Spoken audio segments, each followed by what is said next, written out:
ਚੱਕਦੇ ਟੀਵੀ ਦੇਖ ਰਹੇ ਸਾਰੇ ਦਰਸ਼ਕਾਂ ਦਾ ਕੁਲਵੀਰ ਥਿੰਦ ਵੱਲੋਂ ਇੱਕ ਵਾਰ ਫੇਰ ਤੋਂ ਭਖਦੀਆਂ ਖਬਰਾਂ ਦੇ ਸਾਡੇ ਇਸ ਸੈਗਮੈਂਟ ਵਿੱਚ ਸਵਾਗਤ ਹੈ ਜੀ। ਮੇਰੇ ਨਾਲ ਦੁਬਾਰਾ ਤੋਂ ਜੁੜ ਚੁੱਕੇ ਨੇ ਜੀ ਸ਼ਬਦੀਸ਼ ਜੀ ਚੰਡੀਗੜ੍ਹ ਤੋਂ ਤੇ ਸੀਪੀ ਜੀ ਚੰਡੀਗੜ੍ਹ ਤੋਂ। ਸਵਾਗਤ ਹੈ ਜੀ ਤੁਹਾਡਾ। ਦਿਲਰਾਜ ਜੀ ਵੀ ਦੁਬਾਰਾ ਫੋਨ ਲਾਈਨ ਤੇ ਮੇਰੇ ਨਾਲ ਜੁੜ ਚੁੱਕੇ ਨੇ ਜਲੰਧਰ ਪੰਜਾਬ ਤੋਂ ਜੀ। ਦਿਲਰਾਜ ਜੀ ਸਵਾਗਤ ਹੈ ਤੁਹਾਡਾ ਵੀ ਜੀ। ਧੰਨਵਾਦ ਜੀ। ਜਿਹੜੀ ਅਸੀਂ ਦੂਸਰੀ ਗੱਲਬਾਤ ਅੱਜ ਇਸ ਆਪਣੇ ਸੈਗਮੈਂਟ ਵਿੱਚ ਕਰਨ ਜਾ ਰਹੇ ਹਾਂ, ਜਿਸ ਤਰੀਕੇ ਦੇ ਨਾਲ ਪੰਜਾਬ ਦੇ ਆਪਾਂ ਚੋਣਾਂ ਦੇ ਮਾਹੌਲ ਦੀ ਗੱਲ ਕਰਦੇ ਸੀ ਕਿ ਸਾਰੀਆਂ ਪਾਰਟੀਆਂ ਅਖੀਰਲੇ ਦਿਨਾਂ ਦੇ ਵਿੱਚ ਆਪਣਾ ਪੂਰਾ ਜ਼ੋਰ ਲਗਾ ਰਹੀਆਂ ਕਿ ਪੰਜਾਬ ਦੇ ਵੋਟਰਾਂ ਨੂੰ ਲੁਭਾਵਣੇ ਵਾਅਦੇ ਕਰਕੇ ਜਾਂ ਭਾਵਨਾਵਾਂ ਉਹਨਾਂ ਦੀਆਂ ਜਿਹੜੀਆਂ ਹੈਗੀਆਂ ਉਹਨਾਂ ਨੂੰ ਛੇੜਛਾੜ ਕਰਕੇ ਕਿਸੇ ਤਰੀਕੇ ਨਾਲ ਆਪਣੇ ਨਾਲ ਜੋੜ ਸਕਣ। ਉਹਦੇ ਵਿੱਚੋਂ ਇੱਕ ਕੋਸ਼ਿਸ਼ ਜਿਹੜੀ ਹੈਗੀ ਆ ਪੰਜਾਬ ਕਾਂਗਰਸ ਵੱਲੋਂ ਵੀ ਕੀਤੀ ਜਾ ਰਹੀ ਹੈ। ਰਾਹੁਲ ਗਾਂਧੀ ਪੰਜਾਬ ਦੇ ਵਿੱਚ ਰੈਲੀਆਂ ਕਰ ਰਹੇ ਨੇ, ਪੰਜਾਬ ਦੇ ਵਿੱਚ ਲੋਕਾਂ ਨੂੰ ਸੰਬੋਧਨ ਕਰ ਰਹੇ ਨੇ। ਇੱਥੋਂ ਤੱਕ ਕਿ ਰਾਹੁਲ ਗਾਂਧੀ ਪੰਜਾਬ ਆ ਕੇ ਡੇਰਾ ਬੱਲਾਂ ਦੇ ਜਿਹੜੇ ਮੁਖੀ ਹੈਗੇ ਨੇ ਉਹਨਾਂ ਨੂੰ ਮਿਲੇ ਨੇ। 45 ਮਿੰਟ ਦੀ ਉਹਨਾਂ ਦੇ ਨਾਲ ਗੱਲ ਕੀਤੀ ਹੈ। ਦਲਿਤ ਵੋਟ ਨੂੰ ਪ੍ਰਭਾਵਿਤ ਕਰਨ ਵਾਸਤੇ ਉਹਨਾਂ ਨੇ ਇਹ ਫੇਰੀ ਜਿਹੜੀ ਹੈਗੀ ਆ ਉਹਨੂੰ ਆਪਾਂ ਦੇਖ ਸਕਦੇ ਕਿ ਕੀਤੀ ਹੈ ਡੇਰਾ ਬੱਲਾਂ ਦੇ ਵਿੱਚ, ਕਿਉਂਕਿ ਪੰਜਾਬ ਦੇ ਵਿੱਚ ਅਗਰ ਦੇਖਿਆ ਜਾਵੇ ਤਾਂ ਕਰੀਬ 38% ਦੇ ਕਰੀਬ ਵੋਟ ਜਿਹੜੀ ਹੈਗੀ ਆ ਉਹ ਦਲਿਤ ਵਰਗ ਦੇ ਨਾਲ ਸੰਬੰਧਿਤ ਹੈ। ਉਹਨਾਂ ਨੇ ਅੰਬੇਦਕਰ ਯੂਨੀਵਰਸਿਟੀ ਦਾ ਦੁਆਬੇ ਖੇਤਰ ਦੇ ਵਿੱਚ ਬਣਾਉਣ ਦਾ ਵੀ ਐਲਾਨ ਕੀਤਾ ਕਿ ਅਗਰ ਉਹ ਪਾਵਰ ਦੇ ਵਿੱਚ ਪੰਜਾਬ ਦੇ ਵਿੱਚ ਆਉਂਦੇ ਨੇ। ਇੱਕ ਹੋਰ ਵੱਡਾ ਐਲਾਨ ਕੀਤਾ ਉਹਨਾਂ ਨੇ ਕਿ ਅੱਜ ਓਫੀਸ਼ੀਅਲ ਤੌਰ ਦੇ ਉੱਪਰ ਕੈਪਟਨ ਅਮਰਿੰਦਰ ਸਿੰਘ ਨੂੰ ਪੰਜਾਬ ਦੇ ਚੀਫ ਮਿਨਿਸਟਰ ਦੇ ਕੈਂਡੀਡੇਟ ਉਹਨਾਂ ਨੇ ਐਲਾਨ ਦਿੱਤਾ। ਬਾਕੀ ਉਹਨਾਂ ਨੇ ਜਿਸ ਤਰੀਕੇ ਦੇ ਬਾਕੀ ਸਾਰੀਆਂ ਪਾਰਟੀਆਂ ਦੀ ਜ਼ਿੰਮੇਵਾਰੀ ਹੁੰਦੀ ਹੈ, ਜਾਂ ਪੰਜਾਬ ਦੇ ਵਿੱਚ ਸਿੱਧੂ ਨੂੰ ਤੁਸੀਂ ਅਕਸਰ ਜਾਂ ਕੈਪਟਨ ਅਮਰਿੰਦਰ ਸਿੰਘ ਨੂੰ ਅਕਸਰ ਗੱਲ ਕਰਦੇ ਦੇਖ ਸਕਦੇ ਹੋ, ਉਹੋ ਜਿਹੀ ਗੱਲਬਾਤ ਜਿਹੜੀ ਹੈਗੀ ਆ ਉਹਨਾਂ ਨੇ ਕੀਤੀ ਆ। ਉਹਨਾਂ ਨੇ ਸੁਖਬੀਰ ਸਿੰਘ ਬਾਦਲ ਨੂੰ ਪੰਜਾਬ ਦਾ ਹੀ ਨਹੀਂ ਸਗੋਂ ਭਾਰਤ ਦਾ ਕਰਪਸ਼ਨ ਦਾ ਕਿੰਗ ਕਹਿ ਕੇ ਜਿਹੜਾ ਹੈ ਆਪਣੇ ਇਹਨਾਂ ਭਾਸ਼ਣਾਂ ਦੇ ਵਿੱਚ ਸੰਬੋਧਨ ਕੀਤਾ। ਉਹਨਾਂ ਨੇ ਇਹ ਵੀ ਕਹਿਣ ਤੋਂ ਜਿਹੜਾ ਗੁਰੇਜ਼ ਨਹੀਂ ਕੀਤਾ ਕਿ ਕੇਜਰੀਵਾਲ ਦਾ ਜਿਹੜਾ ਰਾਜਨੀਤਿਕ ਜੀਵਨ ਆ ਦਿੱਲੀ ਦੇ ਵਿੱਚ ਉਹ ਸਮਾਪਤ ਹੋ ਚੱਲਿਆ। ਬਾਦਲਾਂ ਨੂੰ ਵੈਸੇ ਉਹਨਾਂ ਨੇ ਜ਼ਿਆਦਾ ਜਿਹੜਾ ਆਪਣੇ ਟਾਰਗੇਟ ਦੇ ਉੱਪਰ ਰੱਖਿਆ। ਗੱਲਬਾਤ ਸ਼ੁਰੂ ਕਰਾਂਗੇ ਜੀ ਸੀਪੀ ਜੀ ਤੋਂ। ਸੀਪੀ ਜੀ, ਰਾਹੁਲ ਕਹਿੰਦੇ ਨੇ ਕਿ ਅੱਜ ਤੋਂ 4 ਸਾਲ ਪਹਿਲਾਂ ਜਦੋਂ ਉਹਨਾਂ ਨੇ ਪੰਜਾਬ ਦੇ ਵਿੱਚ ਨਸ਼ਿਆਂ ਦੀ ਗੱਲ ਕੀਤੀ ਸੀ ਤਾਂ ਬਾਦਲਾਂ ਨੇ ਉਹਨਾਂ ਦਾ ਮਜ਼ਾਕ ਉਡਾਇਆ ਸੀ, ਪਰ ਅੱਜ ਸਾਰੇ ਹੀ ਨਸ਼ਿਆਂ ਦੀ ਗੱਲ ਕਰਦੇ ਨੇ ਤੇ ਪੰਜਾਬ ਦੇ ਵਿੱਚ ਜਿਹੜੇ ਹਨ ਮੰਨਦੇ ਵੀ ਨੇ ਕਿ ਪੰਜਾਬ ਦੇ ਵਿੱਚ ਨਸ਼ਿਆਂ ਦੀ ਜਿਹੜੀ ਸਮੱਸਿਆ ਹੈਗੀ ਆ। ਰਾਹੁਲ ਗਾਂਧੀ ਦੇ ਭਾਸ਼ਣ ਦੇ ਵਿੱਚ ਜੇ ਆਪਾਂ ਦੇਖੀਏ ਤਾਂ ਜ਼ਿਆਦਾਤਰ ਮੌਜੂਦਾ ਸਰਕਾਰ ਨੂੰ ਟਾਰਗੇਟ ਬਣਾਇਆ ਗਿਆ, ਪਰ ਉਹਨਾਂ ਨੇ ਆਮ ਆਦਮੀ ਪਾਰਟੀ ਨੂੰ ਵੀ ਕਾਫੀ ਜਗ੍ਹਾ ਦੇ ਉੱਪਰ ਜਿਹੜਾ ਹੈ ਉਹ ਟਾਰਗੇਟ ਕਰਨ ਦੀ ਕੋਸ਼ਿਸ਼ ਕੀਤੀ ਹੈ। ਪੂਰਾ ਜ਼ੋਰ ਲਗਾ ਰਹੇ ਨੇ ਜੀ। ਉਹਨਾਂ ਨੇ ਆ ਕੇ ਦਲਿਤ ਵੋਟ ਬੈਂਕ ਦਾ ਕਾਰਡ ਵੀ ਇੱਕ ਖੇਲਿਆ। ਕੀ ਲੱਗਦਾ ਤੁਹਾਨੂੰ ਕਿ ਰਾਹੁਲ ਗਾਂਧੀ ਪੰਜਾਬ ਦੇ ਵਿੱਚ ਕਾਂਗਰਸ ਨੂੰ ਕੋਈ ਥੋੜੀ ਬਹੁਤ ਜਿਹੜੀ ਹੈਗੀ ਆ ਸਪੋਰਟ ਕਰ ਪਾਉਣਗੇ? ਕਿ ਪੰਜਾਬ ਦੇ ਵਿੱਚ ਕਾਂਗਰਸ ਦਾ ਵੋਟ ਸ਼ੇਅਰ ਵਧਾਉਣ ਦੇ ਵਿੱਚ ਮਦਦਗਾਰ ਸਾਬਤ ਹੋਣਗੇ? ਕੁਲਵੀਰ ਜੀ, ਤੁਸੀਂ ਹੈਲੋ, ਹਾਂਜੀ ਸੀਪੀ ਜੀ, ਮੇਰੀ ਆਵਾਜ਼ ਆ ਰਹੀ ਹੈ? ਕੁਲਵੀਰ ਜੀ ਬਿਲਕੁਲ ਬਿਲਕੁਲ ਸੁਣ ਪਾ ਰਿਹਾ ਜੀ ਮੈਂ ਤੁਹਾਨੂੰ। ਸੀਪੀ ਜੀ, ਹਾਂ ਮੇਰਾ ਖਿਆਲ ਆ ਸੀਪੀ ਜੀ ਦੀ ਜਿਹੜੀ ਫੋਨ ਲਾਈਨ ਆ ਉਹ ਡਿਸਕਨੈਕਟ ਹੋ ਗਈ ਆ। ਮੈਂ ਦਿਲਰਾਜ ਜੀ ਨੂੰ ਕਹਾਂਗਾ ਕਿ ਦਿਲਰਾਜ ਜੀ ਤੁਸੀਂ ਅਗਰ ਪਹਿਲਾਂ ਜਵਾਬ ਦੇਣਾ ਚਾਹੋ ਇਸ ਗੱਲ ਦਾ। ਕੁਲਵੀਰ ਜੀ, ਬਿਲਕੁਲ ਵੋਟ ਬੈਂਕ ਜਿਹੜਾ ਦਲਿਤ ਵੋਟ ਬੈਂਕ ਹੈ ਉਹਨੂੰ ਭਰਵਾਉਣ ਦੀ ਕੋਸ਼ਿਸ਼ ਕੀਤੀ ਗਈ ਹੈ। ਡੇਰਾਵਾਦ ਨੂੰ ਲੈ ਕੇ ਫਿਰ ਤੋਂ ਰਾਜਨੀਤੀ ਗਰਮਾ ਗਈ ਹੋਈ ਹੈ, ਚਾਹੇ ਉਹ ਡੇਰਾ ਬੱਲਾ ਹੋਵੇ। ਡੇਰਾ ਬੱਲਾ ਤਕਰੀਬਨ ਹੁਣ ਰਾਹੁਲ ਗਾਂਧੀ ਆਇਆ, ਪਹਿਲੇ ਅਰਵਿੰਦ ਕੇਜਰੀਵਾਲ ਜੀ ਆ ਚੁੱਕੇ ਸੀਗੇ, ਸੁਖਬੀਰ ਸਿੰਘ ਬਾਦਲ ਆਪ ਆ ਚੁੱਕੇ ਹੋਏ ਆ। ਹਰ ਬੰਦਾ ਹਰ ਉਹ ਚੀਜ਼ ਹਰ ਪਾਰਟੀ ਕਰਦੀ ਪਈ ਹੈ ਜਿਹਦੇ ਨਾਲ ਉਹਨੂੰ ਲੱਗਦਾ ਪਿਆ ਕਿਤੇ ਨਾ ਕਿਤੇ ਮੈਂ ਜਿੱਤ ਸਕਾਂ। ਲੋਕਾਂ ਦੀ ਭਾਵਨਾਵਾਂ ਨੂੰ ਜਾਂ ਡੇਰਿਆਂ ਦਾ ਬਹੁਤ ਅਹਿਮ ਰੋਲ ਪੰਜਾਬ ਦੇ ਵਿੱਚ ਹੋ ਗਿਆ ਇਲੈਕਸ਼ਨਾਂ ਨੂੰ ਲੈ ਕੇ ਵੀ। ਕੱਲ ਪਰਸੋਂ ਇੱਕ ਮੈਂ ਖਬਰ ਪੜ੍ਹਦਾ ਪਿਆ ਸੀਗਾ, ਡੇਰਾ ਸੱਚਾ ਸੌਦਾ ਵਾਲੇ ਬਾਬਾ ਜੀ ਜਿਹੜੇ ਹੈਗੇ ਆ, ਜਿਹੜੇ ਸੱਚਾ ਸਾਧ ਬਾਬਾ ਗੁਰਮੀਤ ਰਾਮ ਜੀ, ਉਹਨਾਂ ਕੋਲ ਵੀ ਲੋਕੀ ਜਾਣ ਲੱਗ ਪਏ ਹੈਗੇ। ਜਦ ਕਿ ਇਹ ਸੁਣਨ ਨੂੰ ਆਉਂਦਾ ਪਿਆ ਸੀਗਾ ਕਿ ਜਿਹੜਾ ਉੱਥੇ ਜਾਏਗਾ ਸ਼ਾਇਦ ਪੰਜਾਬ ਦੇ ਜਿਹੜੀ ਵੋਟ ਬੈਂਕ ਹੈਗੀ ਹੈ ਉਹਨੂੰ ਇਫੈਕਟ ਪਾਏਗਾ। ਪਰ ਕੱਲ ਪਰਸੋਂ ਸੁਣਨ ਵਿੱਚ ਆਉਂਦਾ ਹੈ ਕਿ ਬੀਬੀ ਭੱਠਲ ਉੱਥੇ ਗਈ ਹੈ, ਸ਼੍ਰੋਮਣੀ ਅਕਾਲੀ ਦਲ ਦੇ ਜਾਣੀ ਸਾਹਿਬ ਉੱਥੇ ਗਏ ਆ, ਆਮ ਆਦਮੀ ਪਾਰਟੀ ਦੇ ਕਈ MLA ਕੈਂਡੀਡੇਟ ਉੱਥੇ ਗਏ ਆ। ਚਾਹੇ ਉਹਨਾਂ ਦਾ ਪ੍ਰਭਾਵ ਹੈ ਨਹੀਂ ਹੈ, ਸੁਣਨ ਵਿੱਚ ਆਉਂਦਾ ਕਿ 60 ਤੋਂ 65 ਸੀਟਾਂ ਜਿਹੜੀਆਂ ਮਾਲਵੇ ਦੀਆਂ ਹੈਗੀਆਂ ਉਹਦੇ ਵਿੱਚ ਡੇਰਾ ਸੱਚੇ ਸੌਦੇ ਦਾ ਪ੍ਰਭਾਵ ਹੈਗਾ। ਪਰ ਤਾਂ ਵੀ ਇੱਕ ਜਿਹੜਾ ਬਹੁਤ ਆਕਰੋਸ਼ ਸਿੱਖਾਂ ਦੇ ਵਿੱਚ ਡੇਰੇ ਨੂੰ ਲੈ ਕੇ ਸੀਗਾ ਇਹ ਲੱਗਦਾ ਪਿਆ ਸੀਗਾ ਕਿ ਸ਼ਾਇਦ ਇਸ ਵਾਰੀ ਲੀਡਰ ਨਹੀਂ ਜਾਣਗੇ, ਪਰ ਵੋਟ ਬੈਂਕ ਦੀ ਰਾਜਨੀਤੀ ਇੰਨੀ ਕੁ ਜ਼ਿਆਦਾ ਮਾੜੀ ਹੈਗੀ ਹੈ। ਆਪਣੇ ਵੋਟ ਬੈਂਕ ਨੂੰ ਸਿਕਿਉਰ ਕਰਨ ਨੂੰ ਹਰ ਲੀਡਰ ਹਰ ਉਹ ਚੀਜ਼ ਕਰਦਾ ਵਾ ਜਿਹਦੇ ਨਾਲ ਉਹ ਜਿੱਤ ਸਕੇ। ਸੇਮ ਉਸੇ ਹੀ ਤਰਜ਼ ਦੇ ਵਿੱਚ ਦਲਿਤ ਵੋਟ ਬੈਂਕ ਨੂੰ ਆਪਣੇ ਵੱਲ ਖਿੱਚਣ ਨੂੰ ਜਾਂ ਆਪਣੇ ਵੱਲ ਲੈਣ ਨੂੰ ਰਾਹੁਲ ਗਾਂਧੀ ਡੇਰਾ ਬੱਲਾ ਜਾਂਦੇ ਹੈਗੇ ਆ, ਤੇ ਉੱਥੇ ਕੁਝ ਦੇਰ ਬੈਠਦੇ ਵੀ, ਉਹਨਾਂ ਨੂੰ ਸਨਮਾਨਿਤ ਵੀ ਕੀਤਾ ਜਾਂਦਾ ਵਾ। ਸਿਰਫ ਤੇ ਸਿਰਫ ਵੋਟ ਬੈਂਕ ਦੀ ਰਾਜਨੀਤੀ ਕਰਨ ਆਏ ਸੀ। 45 ਮਿੰਟ ਦੀ ਬੰਦ ਕਮਰੇ 'ਚ ਮੀਟਿੰਗ ਵੀ ਹੁੰਦੀ ਹੈ ਦਰਰਾਜ ਜੀ। ਬਿਲਕੁਲ ਬਿਲਕੁਲ ਮੀਟਿੰਗ ਵੀ ਹੁੰਦੀ ਹੈਗੀ ਆ 45 ਮਿੰਟ ਦੀ। ਹਰ ਉਹ ਚੀਜ਼ ਰਾਹੁਲ ਗਾਂਧੀ ਸਾਹਿਬ ਵੀ ਕਰਦੇ ਪਏ ਆ ਤੇ ਬਾਕੀ ਲੀਡਰ ਵੀ ਕਰਦੇ ਪਏ ਆ ਕਿ ਕਿਸੇ ਨੂੰ ਵੀ ਆਪਾਂ ਛੂਤੇ ਨਹੀਂ ਦੱਸ ਸਕਦੇ। ਜਿੱਦਾਂ ਮੈਂ ਪਹਿਲੇ ਕਿਹਾ ਸੀਗਾ, ਜਦ ਇਲੈਕਸ਼ਨ ਕਮਿਸ਼ਨ ਜੋ ਮਰਜ਼ੀ ਕਰ ਲਵੇ, ਜਦੋਂ ਤੱਕ ਲੋਕੀ ਜਾਗਰੂਕ ਨਹੀਂ ਹੋ ਕੇ ਲੋਕੀ ਵੋਟ ਮੁੱਦਿਆਂ ਦੇ ਆਧਾਰ ਤੇ ਨਹੀਂ ਪਾਉਂਦੇ, ਉਦੋਂ ਤੱਕ ਇਸ ਚੀਜ਼ ਦਾ ਹੱਲ ਨਹੀਂ ਮਿਲ ਸਕਦਾ। ਹਰ ਵੱਡੇ ਤੋਂ ਵੱਡਾ ਲੀਡਰ ਅੱਜ ਡੇਰਾ ਬੱਲਾ ਜਾਂਦਾ ਪਿਆ, ਹਰ ਵੱਡੇ ਤੋਂ ਵੱਡਾ ਲੀਡਰ ਅੱਜ ਡੇਰਾ ਸੱਚਾ ਸੌਦਾ ਵੀ ਜਾਂਦਾ ਪਿਆ, ਪਰ ਕਿਤੇ ਨਾ ਕਿਤੇ ਇਹ ਲੋਕਾਂ ਦੇ ਹਿੱਤ ਦੀ ਗੱਲ ਨਹੀਂ ਹੈਗੀ, ਸਿਰਫ ਵੋਟ ਬੈਂਕ ਦਾ ਇੱਕ ਲੈ ਜਾਣਗੇ। ਸਾਡੀ ਜਨਤਾ ਨੂੰ ਵੀ ਸੋਚਣਾ ਪਏਗਾ, ਜਿਹੜੀ ਇਹ ਡੇਰਿਆਂ ਵਾਲਿਆਂ ਦੇ ਕਹਿਣ ਤੇ ਜਾਂ ਜਿਹੜੀ ਜਾਤ ਪਾਤ ਦੇ ਕਹਿਣ ਤੇ ਵੋਟ ਸਾਰੀ ਦੀ ਸਾਰੀ ਇੱਕੋ ਹੀ ਕੈਂਡੀਡੇਟ ਨੂੰ ਜਾਂ ਇੱਕੋ ਪਾਰਟੀ ਨੂੰ ਚਲੇ ਜਾਂਦੀ ਹੈ। ਜਦੋਂ ਸਾਡੇ ਲੋਕ ਸੋਚਣ ਲੱਗ ਪੈਣਗੇ ਕਿ ਡੇਰੇ ਰਿਲੀਜੀਅਸ ਪਲੇਸ ਹੈ, ਤੁਸੀਂ ਜੇ ਉਹਨਾਂ ਨੂੰ ਮੰਨਦੇ ਹੋ ਐਜ਼ ਅ ਰਿਲੀਜੀਅਸ ਮੰਨਦੇ ਹੋ, ਪਰ ਪੋਲਿਟਿਕਸ ਨਾਲ ਡੇਰੇ ਦਾ ਕੋਈ ਵੀ ਲੈਣਾ ਦੇਣਾ ਨਹੀਂ ਹੈਗਾ। ਜਦਕਿ ਪੰਜਾਬ ਦੇ ਵਿੱਚ ਡੇਰਾ ਬੜੇ ਅਜਿਹੇ ਡੇਰੇ ਨੇ ਜਿਨ੍ਹਾਂ ਦਾ ਸਿੱਧਾ ਕਨੈਕਸ਼ਨ ਪੋਲਿਟਿਕਸ ਨਾਲ ਲੈਣਾ ਦੇਣਾ ਹੈਗਾ ਵਾ, ਜਿਹੜੇ ਸਰਕਾਰਾਂ ਬਣਾਉਂਦੇ ਵੀ ਨੇ ਤੇ ਸਰਕਾਰਾਂ ਥੱਲੇ ਸੁੱਟਦੇ ਵੀ ਨੇ। ਉਹਨਾਂ ਤੇ ਸ਼ਿਕੰਜਾ ਕੱਸਣਾ ਜਦੋਂ ਫਿਰ ਉਹ ਗਲਤ ਕੰਮ ਕੋਈ ਵੀ ਹੋ ਜਾਂਦਾ ਵਾ, ਬਹੁਤ ਔਖਾ ਹੋ ਜਾਂਦਾ। ਮੈਨੂੰ ਲੱਗਦਾ ਕਿ ਇੱਥੇ ਲੋਕਾਂ ਨੂੰ ਸੋਚਣ ਦੀ ਲੋੜ ਹੈਗੀ ਹੈ। ਇੱਥੇ ਸਭ ਤੋਂ ਵੱਡੀ ਰਿਸਪੌਂਸਿਬਿਲਿਟੀ ਵੋਟਰਸ ਦੀ ਹੈਗੀ ਹੈ। ਵੋਟਰ ਜਦੋਂ ਤੱਕ ਨਹੀਂ ਸੁਧਰਦੇ ਉਦੋਂ ਤੱਕ ਕੁਝ ਨਹੀਂ ਹੋ ਸਕਦਾ। ਸੀਪੀ ਜੀ, ਪਹਿਲਾਂ ਤੁਹਾਡੀ ਫੋਨ ਲਾਈਨ ਜਿਹੜੀ ਸੀ ਉਹ ਡਿਸਕਨੈਕਟ ਹੋ ਗਈ ਸੀ, ਕੀ ਕਹਿਣਾ ਚਾਹੋਗੇ ਤੁਸੀਂ ਰਾਹੁਲ ਗਾਂਧੀ ਦੀ ਮਾਫੀ ਚਾਹੁੰਦਾ ਜੀ, ਮੈਂ ਲਾਈਨ ਡਿਸਟਰੈਕਟ ਹੋ ਗਈ ਸੀ।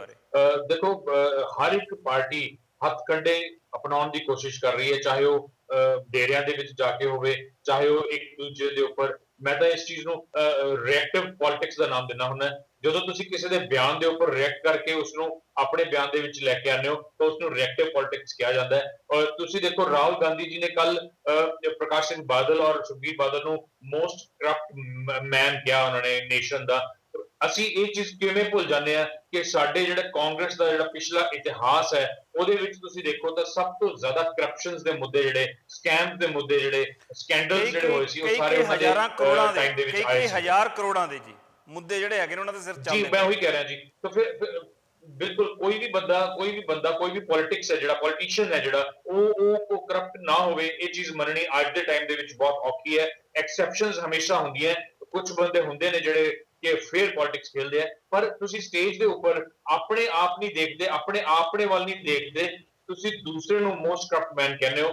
ਸੋ ਇਸ ਤਰ੍ਹਾਂ ਦੀ ਰਿਐਕਟਿਵ ਪੋਲਿਟਿਕਸ ਜਿਹੜੀ ਹੈ ਉਹ ਅੱਜ ਕੱਲ ਹੋ ਰਹੀ ਹੈ। ਔਰ ਬਿਲਕੁਲ ਤੁਸੀਂ ਸਹੀ ਕਿਹਾ, ਦਰਾਜ ਜੀ ਵੀ ਕਹਿ ਰਹੇ ਸੀਗੇ, ਡੇਰਿਆਂ ਦਾ ਜਿਹੜਾ ਮਹੱਤਵ ਹੈ, ਜਿਹੜਾ ਕਿ ਤੁਸੀਂ ਵੋਟ ਬੈਂਕ ਕਹਿ ਲਓ, ਉਹਨੂੰ ਕੌਣ ਨਹੀਂ ਕੈਸ਼ ਕਰਨਾ ਚਾਹੇਗਾ। ਚਾਹੇ 45 ਮਿੰਟ ਦੀ ਮੀਟਿੰਗ ਕਰੋ, ਚਾਹੇ ਅੱਧੇ ਘੰਟੇ ਦੀ ਮੀਟਿੰਗ ਕਰੋ, ਉਸ ਮੀਟਿੰਗ ਦਾ ਨਤੀਜਾ ਜਿਹੜਾ ਉਹ ਹਰ ਇੱਕ ਪਾਰਟੀ ਇਹੀ ਸੋਚਦੀ ਹੈ ਕਿ ਸਾਡੇ ਵੱਲ ਹੀ ਭੁਗਤੇਗਾ। ਪਰ ਜਿਹੜਾ ਇੱਕ ਵੋਟਰ ਨੂੰ ਇਨਫਲੂਐਂਸ ਕਰਦਾ ਉਸ ਡੇਰੇ ਨੇ, ਉਹ ਚੀਜ਼ ਜਿਹੜੀ ਹੋ ਰਹੀ ਹੈ ਉਹ ਬਹੁਤ ਗਲਤ ਹੋ ਰਹੀ ਹੈ। ਇਲੈਕਸ਼ਨ ਕਮਿਸ਼ਨ ਇਸ ਤੇ ਸਟੈਂਡ ਕਿਉਂ ਨਹੀਂ ਲੈ ਰਿਹਾ, ਆਈ ਡੋਂਟ ਨੋ ਕਿਉਂ ਨਹੀਂ ਲੈ ਰਿਹਾ, ਬਟ ਇਸ ਚੀਜ਼ ਤੇ ਜ਼ਰੂਰ ਹੋਣਾ ਚਾਹੀਦਾ। ਵੋਟ ਦਾ ਜਿਹੜਾ ਅਧਿਕਾਰ ਹੈ, ਹਰ ਇੱਕ ਬੰਦੇ ਦਾ ਆਪਣਾ ਪਰਸਨਲ ਅਧਿਕਾਰ ਹੈ, ਲੇਕਿਨ ਡੇਰਿਆਂ ਦੇ ਵਿੱਚ ਕੀ ਹੁੰਦਾ, ਜਨਰਲੀ ਜੋ ਉਹਨਾਂ ਦਾ ਸੁਪਰੀਮੋ, ਜੋ ਉਹਨਾਂ ਦਾ ਸੰਤ ਜਾਂ ਮਹਾਤਮਾ ਜੋ ਉਹਨਾਂ ਨੇ ਬਣਾਇਆ ਹੁੰਦਾ ਹੈ, ਉਹ ਜੋ ਕਹਿ ਦਿੰਦਾ ਹੈ, ਉਹ ਸਾਰੀ ਦੀ ਸਾਰੀ ਵੋਟ ਜਿਹੜੀ ਉਹ ਮੈਕਸਿਮਮ, ਸਾਰੀ ਨਹੀਂ ਕਹਿ ਸਕਦੇ ਆਪਾਂ, ਮੈਕਸਿਮਮ ਵੋਟ ਜਿਹੜੀ ਹੈ ਉਸ ਪਾਰਟੀ ਨੂੰ ਭੁਗਤ ਜਾਂਦੀ ਹੈ। ਸੋ ਕਿਤੇ ਨਾ ਕਿਤੇ ਫਿਰ ਇਹ ਧਰਮ ਨੂੰ ਰਾਜਨੀਤੀ ਦੇ ਵਿੱਚ ਇਨਵੋਲਵ ਕਰਕੇ ਯੂਜ਼ ਕਰ ਰਹੇ ਨੇ, ਔਰ ਸ਼ਾਇਦ ਹਰ ਇੱਕ ਨੇਤਾ ਇਸ ਚੀਜ਼ ਦਾ ਲਾਹਾ ਲੈਣ ਦੀ ਕੋਸ਼ਿਸ਼ ਕਰਦਾ ਹੈ, ਕੋਈ ਵੀ ਇਹਦੇ ਪਿੱਛੇ ਨਹੀਂ ਹਟਦਾ। ਜਿਵੇਂ ਦਿਲਰਾਜ ਨੇ ਦੱਸਿਆ ਕਿ ਨੇਤਾ ਜਿਹੜੇ ਹੈ ਅੱਜ ਕੱਲ ਵਿਜ਼ਿਟ ਕਰਨੀ ਸ਼ੁਰੂ ਕਰਤੀ ਉਹਨਾਂ ਨੇ ਇਹਨਾਂ ਡੇਰਿਆਂ ਦੇ ਵਿੱਚ, ਚਾਹੇ ਉਹ ਕਾਂਗਰਸ ਵੱਲੋਂ ਹੋਵੇ, ਚਾਹੇ ਉਹ ਆਮ ਆਦਮੀ ਪਾਰਟੀ ਹੋਵੇ, ਚਾਹੇ ਉਹ ਕਾਂਗਰਸ ਹੋਵੇ। ਸੋ ਕਿਤੇ ਨਾ ਕਿਤੇ ਇਸ ਵੋਟ ਬੈਂਕ ਦਾ ਜਿਹੜਾ ਬੈਨੀਫਿਟ ਲੈਣ ਦੀ ਕੋਸ਼ਿਸ਼ ਕੀਤੀ ਜਾ ਰਹੀ ਹੈ, ਜਿਹੜਾ ਕਿ ਅਲਟੀਮੇਟਲੀ ਫੇਅਰ ਇਲੈਕਸ਼ਨ ਦੀ ਗੱਲ ਕਰੀਏ ਤਾਂ ਉਹ ਗਲਤ ਹੈ। ਇਸ ਵੋਟਿੰਗ ਦੇ ਰਾਈਟ ਨੂੰ ਸਹੀ ਤਰ੍ਹਾਂ ਨਾਲ ਇਸਤੇਮਾਲ ਕੋਈ ਵੀ ਨਹੀਂ ਕਰ ਰਿਹਾ। ਔਰ ਮੈਨੂੰ ਇਹ ਨਹੀਂ ਸਮਝ ਆਉਂਦੀ ਕਿ ਇੰਨੇ ਸਟ੍ਰਿਕਟ ਰੂਲ ਬਣਾਉਣ ਦੇ ਬਾਵਜੂਦ ਵੀ ਇਲੈਕਸ਼ਨ ਕਮਿਸ਼ਨ, ਜਿਹਨੇ ਕਿ ਕੱਲ ਆਰਡਰ ਕੀਤਾ FIR ਕਰਨ ਲਈ ਕੇਜਰੀਵਾਲ ਦੇ, ਜਿਹੜਾ ਉਹਨਾਂ ਨੇ ਬਿਆਨ ਦਿੱਤਾ ਸੀਗਾ ਕਿ ਪੈਸੇ ਲਓ ਔਰ ਵੋਟਾਂ ਸਾਨੂੰ ਪਾਓ, ਲੇਕਿਨ ਉਹ ਕਿੰਨਾ ਕੁ ਅੱਗੇ ਜਾ ਕੇ ਇੰਪਲੀਮੈਂਟ ਹੁੰਦਾ ਹੈ ਦੱਸੂਗਾ। ਲਗਾਤਾਰ ਤਾਂ ਇਸ ਚੀਜ਼ ਨੂੰ ਬਹੁਤ ਹੀ ਸਟ੍ਰਿਕਟ ਕਰਨ ਦੀ ਸੀਪੀ ਜੀ ਜ਼ਰੂਰਤ ਲਗਾਤਾਰ ਅਜੇ ਵੀ ਨਹੀਂ ਹਟ ਰਹੇ ਉੱਤੇ, ਲਗਾਤਾਰ ਸਿਸੋਦੀਆ ਜੀ ਸਾਰੇ ਬਿਆਨ ਦਿੰਦੇ ਨੇ, ਲਗਾਤਾਰ। ਇਕੱਲੇ ਕੇਜਰੀਵਾਲ ਨਹੀਂ, ਉਹਨਾਂ ਦੇ ਬਿਲਕੁਲ। ਸਾਰੇ ਦੀ ਸਾਰੀ ਲੀਡਰਸ਼ਿਪ ਇੱਕ ਬਿਆਨ ਦਿੰਦੀ ਹੈ। ਹਾਲਾਂਕਿ ਉਹ ਇਲੈਕਸ਼ਨ ਕਮਿਸ਼ਨ ਨੇ ਕਹਿ ਦਿੱਤਾ ਹੈ, FIR ਆਰਡਰ ਕਰ ਦਿੱਤਾ ਹੈ, ਲੇਕਿਨ ਉਹ ਕਿੰਨਾ ਕੁ ਇੰਪਲੀਮੈਂਟ ਹੁੰਦਾ ਹੈ ਇਹ ਕੁਲਬੀਰ ਜੀ ਟਾਈਮ ਦੱਸੂਗਾ। ਜੇ ਆਪਾਂ ਅਰਵਿੰਦ ਕੇਜਰੀਵਾਲ ਜੀ ਦੀ ਗੱਲ ਕਰੀਏ ਤਾਂ ਉਹਨਾਂ ਨੇ ਇਲੈਕਸ਼ਨ ਕਮਿਸ਼ਨ ਦੇ ਉੱਪਰ ਹੀ ਇਲਜ਼ਾਮ ਲਗਾ ਦਿੱਤੇ ਸੀ ਗੋਆ ਦੇ ਮੁੱਦੇ ਦੇ ਉੱਤੇ ਕਿ ਇਲੈਕਸ਼ਨ ਕਮਿਸ਼ਨ ਮੋਦੀ ਦੇ ਕਹਿਣ ਦੇ ਮੁਤਾਬਕ ਕੰਮ ਕਰਦਾ। ਅਰਵਿੰਦ ਕੇਜਰੀਵਾਲ ਜੀ ਦਾ ਤੇ ਸਿੱਧਾ ਹੈ ਕਿ ਅਗਰ ਉਹਨਾਂ ਦੇ ਹੱਕ ਦੀ ਗੱਲ ਨਹੀਂ ਹੋ ਰਹੀ ਤੇ ਉਹ ਕਿਸੇ ਨੂੰ ਵੀ ਝੂਠਾ ਕਰਾਰ ਦੇ ਸਕਦੇ ਆ ਜੀ। ਆਪਾਂ ਗੱਲਬਾਤ ਜਿਹੜੀ ਹੈਗੀ ਦੁਬਾਰਾ ਰਾਹੁਲ ਗਾਂਧੀ ਤੇ ਲੈ ਕੇ ਆਉਂਦੇ ਆ। ਸ਼ਬਦੀਪ ਜੀ, ਰਾਹੁਲ ਗਾਂਧੀ ਦੀ ਪੰਜਾਬ ਫੇਰੀ। ਕੁਲਬੀਰ ਜੀ, ਇੱਕ ਗੱਲ ਰਾਹੁਲ ਗਾਂਧੀ ਤੇ ਨਰਿੰਦਰ ਮੋਦੀ ਦੀ ਰੈਲੀ ਦੇ ਵਿੱਚ ਬਹੁਤ ਸਾਂਝੀ ਹੈ ਜੀ। ਗਵਰਨਮੈਂਟ ਦੇ ਸਵਾਲ ਦੇ ਉੱਤੇ 8 ਸਾਲ ਕਾਂਗਰਸ ਨੂੰ ਦੋਸ਼ੀ ਠਹਿਰਾ ਕੇ ਆਖਰੀ 2 ਸਾਲਾਂ 'ਚ ਡਿਵੈਲਪਮੈਂਟ ਦਾ ਦਾਅਵਾ ਕਰਦੇ ਨੇ, ਜਿਹੜਾ ਕਿ ਪੰਜਾਬ ਸਰਕਾਰ ਦੇ ਦਾਅਵਿਆਂ ਦੀ ਬਿਲਕੁਲ ਉਲਟ ਹੈ। ਪੰਜਾਬ ਦੇ ਗੱਠਜੋੜ ਦੀ ਜਿਹੜੀ ਹੁਣ ਤੱਕ ਦੀ ਪਾਲਿਸੀ ਉਹਦੇ ਉਲਟ ਹੈ। ਇਸੇ ਤਰ੍ਹਾਂ ਅਗਲੀ ਗੱਲ ਜਿਹੜੀ ਅਸੀਂ ਨੋਟ ਕਰਨ ਵਾਲੀ ਹੈਗੀ ਉਹ ਇਹ ਹੈ ਕਿ ਰਾਹੁਲ ਗਾਂਧੀ ਇਸ ਤਰੀਕੇ ਦੇ ਨਾਲ ਆਮ ਆਦਮੀ ਪਾਰਟੀ ਤੇ ਅਟੈਕ ਕਰਦੇ ਨੇ ਜਿਸ ਤਰੀਕੇ ਦੇ ਨਾਲ ਪੰਜਾਬ ਦੀ ਕਾਂਗਰਸ ਨਹੀਂ ਕਰ ਰਹੀ, ਬਲਕਿ ਉਹਦਾ ਸਾਰੇ ਦਾ ਸਾਰਾ ਦਾਰੂਮਦਾਰ ਅਟੈਕ ਕਰਨ ਦਾ ਸ਼੍ਰੋਮਣੀ ਅਕਾਲੀ ਦਲ ਦੇ ਖਿਲਾਫ ਹੈ। ਈਵਨ ਉਹ ਭਾਜਪਾ ਨੂੰ ਵੀ ਇੱਕ ਤਰ੍ਹਾਂ ਨਾਲ ਸੈਕੰਡਰੀ ਰੱਖ ਕੇ ਚੱਲ ਰਹੇ ਨੇ। ਇਹਦੇ ਤੋਂ ਇੱਕ ਗੱਲ ਤਾਂ ਕਲੀਅਰ ਹੋ ਗਈ ਕਿ ਸਾਡੇ ਦੇਸ਼ ਦੇ ਪ੍ਰਮੁੱਖ ਨੇਤਾ ਜਿਹੜੇ ਨੈਸ਼ਨਲ ਲੈਵਲ ਤੇ ਵਿਚਰਦੇ ਨੇ, ਰਾਜ ਦੇ ਪੱਧਰ ਦੇ ਉੱਤੇ ਉਹਨਾਂ ਦੀ ਪਾਲਿਸੀ, ਉਹਨਾਂ ਦਾ ਸਟੇਟਮੈਂਟ ਬਿਲਕੁਲ ਆਪਣੀਆਂ ਰਾਜ ਇਕਾਈਆਂ ਦੇ ਨਾਲ ਬਹੁਤੀ ਮੈਚ ਨਹੀਂ ਕਰਦੀ। ਇਸ ਮਾਮਲੇ ਦੇ ਵਿੱਚ ਪ੍ਰਧਾਨ ਮੰਤਰੀ ਤੇ ਰਾਹੁਲ ਗਾਂਧੀ ਇਹ ਦੋਨੋਂ ਇੱਕ ਤਰ੍ਹਾਂ ਨਾਲ ਸਾਂਝੇ ਤੌਰ ਦੇ ਉੱਤੇ ਵੇਖੇ ਜਾ ਸਕਦੇ ਨੇ। ਇਸ ਤੋਂ ਇੱਕ ਗੱਲ ਨਿਕਲ ਕੇ ਇਹ ਆ ਜਾਂਦੀ ਹੈ ਕਿ ਦੇਸ਼ ਦੇ ਮੁੱਦੇ ਹੋਰ ਨੇ, ਪੰਜਾਬ ਦੇ ਮੁੱਦੇ ਹੋਰ ਨੇ ਤੇ ਸਾਡੇ ਨੇਤਾਵਾਂ ਦੇ ਜਿਹੜੇ ਭਾਸ਼ਣਾਂ ਦੇ ਮੁੱਦੇ ਨੇ ਉਹ ਬਿਲਕੁਲ ਹੋਰ ਨੇ। ਔਰ ਜੇ ਭਾਸ਼ਣਾਂ ਦੇ ਮੁੱਦੇ ਤੇ ਦੇਸ਼ ਦੇ ਮੁੱਦੇ ਅਲੱਗ-ਅਲੱਗ ਨੇ ਤਾਂ ਸਾਡੇ ਦੇਸ਼ ਦੇ ਵੋਟਰ ਨੂੰ ਸੋਚਣਾ ਪਵੇਗਾ ਕਿ ਉਹ ਵੋਟਾਂ ਦੇ ਮੁੱਦੇ ਤੇ ਰਾਜ ਦੇ ਮੁੱਦੇ ਨੂੰ ਸੇਮ ਪੱਧਰ ਦੇ ਉੱਤੇ ਕਰਨ ਲਈ ਕਿਵੇਂ ਆਪਣੇ ਆਪ ਨੂੰ ਰਿਐਕਟ ਕਰੇ, ਕਿਵੇਂ ਉਹ ਇਹਨਾਂ ਪਾਰਟੀਆਂ ਦੇ ਨਾਲ ਸੰਘਰਸ਼ ਕਰੇ ਕਿ ਉਹ ਉਹਨਾਂ ਦੇ ਮੁੱਦਿਆਂ ਦੇ ਉੱਤੇ ਆ ਜਾਣ। ਇਸ ਗੱਲ ਦੀ ਸਾਡੇ ਲੋਕਤੰਤਰ ਨੂੰ ਬਹੁਤ ਜ਼ਿਆਦਾ ਹੁਣ ਜ਼ਰੂਰਤ ਪੈ ਰਹੀ ਹੈ। ਅਗਲੀ ਗੱਲ ਆ ਗਈ ਡੇਰਿਆਂ ਦੀ। ਜਿੱਥੋਂ ਤੱਕ ਡੇਰਾ ਬੱਲਾਂ ਦਾ ਸਵਾਲ ਹੈ, ਮੈਂ ਇਹ ਨਹੀਂ ਕਹਿ ਸਕਦਾ ਕਿ ਉਹ ਕਿੰਨੀਆਂ ਸੀਟਾਂ ਦੇ ਉੱਤੇ ਪ੍ਰਭਾਵਿਤ ਕਰੇਗਾ ਦਲਿਤ ਵੋਟਰ ਨੂੰ, ਇਹਦੇ ਨਾਲ ਦੁਆਬੇ ਦੇ ਕਿੰਨੇ % ਵੋਟਰ ਜਿਹੜੇ ਨੇ ਉਹ ਕਿਸੇ ਇੱਕ ਪਾਰਟੀ ਦੇ ਵੱਲ ਝੁਕਣਗੇ। ਪਰ ਇੱਕ ਗੱਲ ਮੈਂ ਡੇਰਾ ਸੱਚਾ ਸੌਦਾ ਬਾਰੇ ਜ਼ਰੂਰ ਕਹਿਣਾ ਚਾਹਾਂਗਾ, ਜਿਹਦੇ ਤੋਂ ਇੱਕ ਗੱਲ ਜ਼ਾਹਰ ਹੋ ਜਾਂਦੀ ਹੈ ਕਿ ਅਸੀਂ ਮੀਡੀਆ ਵਾਲੇ ਵੀ, ਲੋਕ ਵੀ ਜਿੰਨਾ ਮਰਜ਼ੀ ਇੱਕ ਦੌਰ ਦੇ ਵਿੱਚ ਉੱਭਰੀ ਗੱਲ ਨੂੰ ਅੱਗੇ ਲੰਮਾ ਕੀਤੀ ਜਾਈਏ, ਰਾਜਨੀਤਿਕ ਲੋਕਾਂ ਦੇ ਲਈ ਉਹ ਗੱਲ ਪਾਸਟ ਦੀ ਹੋ ਜਾਂਦੀ ਹੈ। ਔਰ ਉਹ ਪਾਸਟ ਦੇ ਵਿੱਚ ਹੋਈਆਂ ਚੀਜ਼ਾਂ ਨੂੰ ਸਾਡੇ ਨਾਲੋਂ ਜ਼ਿਆਦਾ ਤੇਜ਼ੀ ਦੇ ਨਾਲ ਔਰ ਜ਼ਿਆਦਾ ਗੰਭੀਰਤਾ ਦੇ ਨਾਲ ਪਕੜ ਲੈਂਦੇ ਨੇ। ਮੀਡੀਆ ਹਾਲੇ ਵੀ ਇਸ ਗੱਲ ਦਾ ਪ੍ਰਚਾਰ ਕਰਦਾ ਰਹਿੰਦਾ। ਮੀਡੀਆ ਨੂੰ ਹਾਲੇ ਵੀ ਇਸ ਗੱਲ ਦਾ ਸ਼ੰਕਾ ਹੋ ਜਾਂਦਾ ਕਿ ਜੇ ਡੇਰਾ ਸੱਚਾ ਸੌਦਾ ਕੋਲੇ ਚਲੇ ਗਿਆ ਕੋਈ ਸਿੱਖ ਨੇਤਾ, ਚਾਹੇ ਉਹ ਕਾਂਗਰਸ ਦਾ ਹੋਵੇ, ਚਾਹੇ ਉਹ ਆਮ ਦਾ ਹੋਵੇ, ਚਾਹੇ ਉਹ ਸ਼੍ਰੋਮਣੀ ਅਕਾਲੀ ਦਲ ਦਾ ਹੋਵੇ, ਤਾਂ ਉਹਦੇ ਉੱਤੇ ਇਸ ਗੱਲ ਲਈ ਇਲਜ਼ਾਮ ਆ ਜਾਏਗਾ ਕਿ ਉਹਨੇ ਇੱਕ ਐਸੇ ਬੰਦੇ ਦੇ ਚਰਨਾਂ ਦੇ ਵਿੱਚ ਜਾ ਕੇ ਬੈਠਣਾ ਪਸੰਦ ਕੀਤਾ ਜਿਹਨੂੰ ਅਕਾਲ ਤਖਤ ਵੱਲੋਂ ਖਾਰਜ ਕੀਤਾ ਗਿਆ ਵਾ, ਜਿਹਦੇ ਬਾਈਕਾਟ ਦਾ ਸੱਦਾ ਦਿੱਤਾ ਗਿਆ ਵਾ। ਇੱਕ ਗੱਲ ਬਹੁਤ ਕਲੀਅਰ ਹੋ ਚੁੱਕੀ ਹੈ ਕਿ ਮੀਡੀਆ ਲਈ ਜਿਹੜੇ ਲੋਕ ਖਾਲਿਸਤਾਨ ਦੇ ਹੱਕ 'ਚ ਨੇ, ਜਿਨ੍ਹਾਂ ਨਵੇਂ ਜਥੇਦਾਰ ਸਥਾਪੇ ਨੇ, ਉਹਨਾਂ ਲਈ ਇਹ ਬੇਸ਼ੱਕ ਇਸ਼ੂ ਹੋਵੇ, ਪਰ ਜਿਹੜੇ ਸਾਡੇ ਰਾਜਨੀਤਿਕ ਲੋਕ ਨੇ ਉਹਨਾਂ ਲਈ ਇਹ ਇਸ਼ੂ ਹੁਣ ਅਤੀਤ ਦੀ ਗੱਲ ਹੋ ਚੁੱਕਾ, ਬੀਤੇ ਦੀ ਕਹਾਣੀ ਬਣ ਚੁੱਕਿਆ। ਇਹਦੇ ਤੋਂ ਇੱਕ ਗੱਲ ਸਾਨੂੰ ਸਮਝ ਲੈਣੀ ਚਾਹੀਦੀ ਹੈ ਕਿ ਪੰਜਾਬ ਦੇ ਲੋਕਾਂ ਦਾ ਚੇਤਾ ਸੱਚਮੁੱਚ ਬਹੁਤ ਨਕਾਰਾ ਹੈ ਔਰ ਪੰਜਾਬ ਦੇ ਲੋਕਾਂ ਦੀ ਯਾਦਾਸ਼ਤ ਇੰਨੀ ਕੁ ਹੀ ਕੰਮ ਕਰਦੀ ਹੈ ਕਿ ਉਹ ਫੌਰੀ ਤੌਰ ਤੇ ਰਿਐਕਟ ਕਰਦੇ ਨੇ, ਅੱਗੇ ਜਾ ਕੇ ਉਹ ਕਿਸੇ ਨਵੇਂ ਮੁੱਦੇ ਲਈ ਰਿਐਕਟ ਕਰ ਲੈਂਦੇ ਨੇ। ਅਸਲ ਦੇ ਵਿੱਚ ਇਹ ਜਿਹੜੇ ਪੰਜਾਬ ਦੇ ਸੁਭਾਅ ਦੇ ਵਿੱਚ ਕਬਾਇਲੀ ਰੰਗ ਹੈ, ਉਹਦਾ ਜਿਹੜਾ ਰਿਐਕਸ਼ਨਰੀ ਐਕਟ ਆ, ਸਾਡੀ ਪੋਲਿਟਿਕਸ ਉਹਦੇ ਰਿਐਕਸ਼ਨਰੀ ਐਕਟ ਨੂੰ ਹੀ ਇਸਤੇਮਾਲ ਕਰਨ ਦਾ ਯਤਨ ਕਰਦੀ ਹੈ। ਔਰ ਜਦੋਂ ਕੇਜਰੀਵਾਲ ਸਾਹਿਬ ਸ਼ਰੇਆਮ ਬੇਈਮਾਨੀ ਦਾ, ਰਿਸ਼ਵਤਖੋਰੀ ਦਾ ਸੱਦਾ ਦੇ ਦਿੰਦੇ ਨੇ ਗੋਆ ਦੇ ਵਿੱਚ, ਪੰਜਾਬ ਦੇ ਵਿੱਚ, ਤੇ ਉਸ ਤੋਂ ਬਾਅਦ ਜੇ ਉਹ ਇਹ ਇਲਜ਼ਾਮ ਲਾਉਣ ਦੀ ਹਿੰਮਤ ਰੱਖਦੇ ਨੇ ਪੰਜਾਬ ਦੀ ਪੋਲਿਟਿਕਸ ਦੇ ਵਿੱਚ ਜਾਂ ਦੇਸ਼ ਦੀ ਪੋਲਿਟਿਕਸ ਦੇ ਵਿੱਚ ਕਿ ਜਦੋਂ ਮੈਂ ਰਿਸ਼ਵਤਖੋਰੀ ਨੂੰ ਖਤਮ ਕਰਨ ਦਾ ਯਤਨ ਕਰ ਰਿਹਾ, ਬੇਈਮਾਨੀ ਨੂੰ ਖਤਮ ਕਰਨ ਦਾ ਯਤਨ ਕਰ ਰਿਹਾ, ਤੇ ਮੈਂ ਸੱਦਾ ਵੀ ਇਸੇ ਗੱਲ ਲਈ ਦਿੱਤਾ ਕਿ ਬੇਈਮਾਨਾਂ ਕੋ ਪੈਸੇ ਲੈ ਲਓ, ਵੋਟ ਨਾ ਪਾਓ। ਤੇ ਮੇਰੀ ਇਸ ਗੱਲ ਨੂੰ ਜੇ ਇਲੈਕਸ਼ਨ ਕਮਿਸ਼ਨ ਰੱਦ ਕਰ ਰਿਹਾ ਤਾਂ ਇਹਦਾ ਮਤਲਬ ਇਹ ਹੈ ਕਿ ਜਿਹੜਾ ਇਲੈਕਸ਼ਨ ਕਮਿਸ਼ਨ ਆ ਉਹ ਹੀ ਬੇਈਮਾਨੀ ਨੂੰ ਪ੍ਰਮੋਟ ਕਰਨ ਦੇ ਵਿੱਚ ਲੱਗਿਆ ਹੋਇਆ, ਔਰ ਇਹ ਮੋਦੀ ਗੇਮ ਹੈ ਜਿਹਦਾ ਕਰ ਰਿਹਾ। ਜੇ ਸਾਡੇ ਨੇਤਾ ਇਸ ਲੈਵਲ ਦੇ ਉੱਤੇ ਚਲੇ ਜਾਂਦੇ ਨੇ ਤਾਂ ਸਾਨੂੰ ਸੋਚਣਾ ਪਏਗਾ ਕਿ ਅਸਲ ਦੇ ਵਿੱਚ ਉਹ ਭਾਰਤੀ ਲੋਕਾਂ ਦੀ, ਪੰਜਾਬੀ ਲੋਕਾਂ ਦੀ ਮਨੋਦਸ਼ਾ ਨੂੰ ਸਾਡੇ ਨਾਲੋਂ ਬਿਹਤਰ ਤਰੀਕੇ ਦੇ ਨਾਲ ਸਮਝਦੇ ਨੇ, ਪਰ ਬਿਹਤਰ ਤਰੀਕੇ ਦੇ ਨਾਲ ਸਮਝ ਕੇ ਉਹ ਬਿਹਤਰੀ ਲਈ ਨਹੀਂ ਕੰਮ ਕਰਨਾ ਚਾਹੁੰਦੇ, ਉਹ ਆਪਣੀਆਂ ਰਾਜਨੀਤਿਕ ਇੱਛਾਵਾਂ ਦੀ ਪੂਰਤੀ ਲਈ ਕੰਮ ਕਰਨਾ ਚਾਹੁੰਦੇ ਨੇ। ਇਸੇ ਕਰਕੇ ਮੈਂ ਸਮਝਦਾ ਕਿ ਸਾਡੇ ਮੀਡੀਆ ਨੂੰ ਵੀ ਪਹਿਲਾਂ ਦੇ ਨਾਲੋਂ ਵੱਧ ਸੁਚੇਤ ਹੋਣਾ ਪਵੇਗਾ ਤਾਂ ਕਿ ਉਹ ਆਪਣੇ ਦੇਸ਼ ਦੇ ਲੋਕਾਂ ਨੂੰ, ਆਪਣੇ ਰਾਜ ਦੇ ਲੋਕਾਂ ਨੂੰ ਇਹਨਾਂ ਸਾਜ਼ਿਸ਼ਾਂ ਦੇ ਖਿਲਾਫ, ਇਸ ਕਿਸਮ ਦੀ ਪੋਲਿਟਿਕਸ ਦੇ ਖਿਲਾਫ, ਇਸ ਤਰ੍ਹਾਂ ਦੀ ਰਿਐਕਸ਼ਨਰੀ ਪੋਲਿਟਿਕਸ ਦੇ ਖਿਲਾਫ ਉਹ ਲੋਕਾਂ ਨੂੰ ਵਧੇਰੇ ਸ਼ਿੱਦਤ ਦੇ ਨਾਲ ਖੜਾ ਕਰਨ ਦੇ ਵੀ ਯੋਗ ਹੋ ਸਕੇ। ਬਦਕਿਸਮਤੀ ਸਾਡੀ ਇਹੀ ਹੈ ਕਿ ਅਸੀਂ ਚੌਥਾ ਥੰਮ ਕਹਿੰਦੇ ਜ਼ਰੂਰ ਹੈ ਮੀਡੀਆ ਨੂੰ, ਪਰ ਮੇਰੇ ਖਿਆਲ ਮੁਤਾਬਕ ਇਹ ਕਾਫੀ ਕਮਜ਼ੋਰ ਹੋ ਚੁੱਕਾ ਥੰਮ ਹੈ, ਔਰ ਬਾਕੀ ਥੰਮਾਂ ਦੇ ਪ੍ਰਭਾਵ ਹੇਠ ਇੰਨਾ ਕੀ ਆ ਚੁੱਕਾ ਕਿ ਇਹ ਬਹੁਤ ਵਾਰੀ ਜਿਹਨੂੰ ਕਹਿ ਰਹੀ ਹੈ ਲੌਜੀਕਲ ਐਂਡ ਉੱਤੇ ਪਹੁੰਚਣ ਵਾਲਾ ਵਿਸ਼ਲੇਸ਼ਣ ਨਹੀਂ ਕਰਦਾ, ਔਰ ਇਹਦਾ ਫਾਇਦਾ ਸਾਡੇ ਰਾਜਨੀਤਿਕ ਲੋਕ ਲੈ ਰਹੇ ਨੇ। ਔਰ ਪੰਜਾਬ ਦੇ ਵਿੱਚ ਸ਼ਰੇਆਮ ਤੁਹਾਨੂੰ ਨਜ਼ਰ ਆ ਰਿਹਾ, ਔਰ ਜਿਹੜੀ ਪਾਰਟੀ ਦੇ ਮੂੰਹ ਦੇ ਵਿੱਚ, ਜਿਹੜੇ ਨੇਤਾ ਦੇ ਮੂੰਹ ਦੇ ਵਿੱਚ ਜੋ ਗੱਲ ਆਉਂਦੀ ਆ ਉਹ ਬੜੀ ਆਸਾਨੀ ਦੇ ਨਾਲ ਕਹਿ ਲੈਂਦਾ, ਤੇ ਜਿਹੜੀ ਗੱਲ ਉਹਨੇ ਨਹੀਂ ਕਹਿਣੀ ਉਹਨੂੰ ਛੁਪਾਉਣ ਦੇ ਲਈ ਉਹ ਬੜੀ ਆਸਾਨੀ ਦੇ ਨਾਲ ਦੂਸਰੀ ਗੱਲ ਕਹਿ ਜਾਂਦਾ। ਪਾਣੀਆਂ ਦੇ ਸਵਾਲ ਤੇ ਪਾਕਿਸਤਾਨ ਨੂੰ ਵਲੇਟ ਲੈਂਦੇ ਹੋ, ਡਿਵੈਲਪਮੈਂਟ ਦੇ ਸਵਾਲ ਦੇ ਉੱਤੇ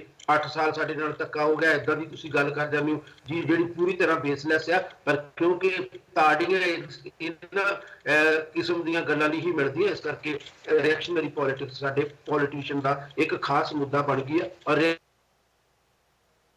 ਅਸੀਂ ਪਹਿਲਾਂ ਸ਼ਬਦ ਵਰਤਦੇ ਹੁੰਦੇ ਸੀ ਕਿ ਉਹ ਫਿਰਕਾ ਪ੍ਰਸਤੀ ਦੀ ਹੁੰਦੀ, ਅੱਜ ਕੱਲ੍ਹ ਰਿਐਕਸ਼ਨਰੀ ਦਾ ਮਤਲਬ ਵੱਖਰੇ ਤਰੀਕੇ ਦੇ ਨਾਲ ਰਿਐਕਸ਼ਨਰੀ ਪੋਲਿਟਿਕਸ ਬਣ ਗਿਆ, ਇਸ ਤਰੀਕੇ ਦੀ ਹੋ ਸਕਦੀ ਹੈ।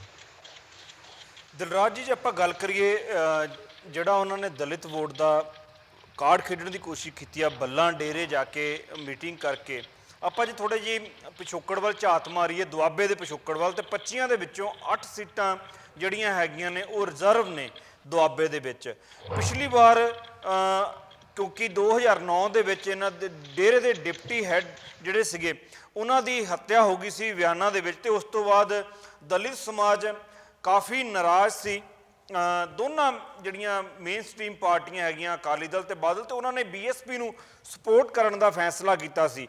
ਬੀਐਸਪੀ ਵੱਲ ਉਹਨਾਂ ਦੀ ਸਪੋਰਟ ਜਾਣ ਕਰਕੇ ਕਾਂਗਰਸ ਜਿਹੜੀ ਹੈਗੀ ਉਹ ਸਿਰਫ 1 ਸੀਟ ਬੰਗਿਆਂ ਦੀ ਲੈ ਸਕੀ ਸੀ, 7 ਸੀਟਾਂ ਦੇ ਉੱਪਰ ਅਕਾਲੀ ਕਾਬਜ ਹੋ ਗਏ ਸੀ। ਬਾਕੀ ਜੇ ਟ੍ਰੈਡੀਸ਼ਨਲੀ ਅਸੀਂ ਦੁਆਬੇ ਦੀ ਦਲਿਤ ਵੋਟ ਦੇਖੀਏ ਤਾਂ ਉਹ ਹਮੇਸ਼ਾ ਤੋਂ ਜ਼ਿਆਦਾਤਰ ਕਾਂਗਰਸ ਦੇ ਹੱਕ ਦੇ ਵਿੱਚ ਭੁਗਤਦੀ ਰਹੀ ਆ।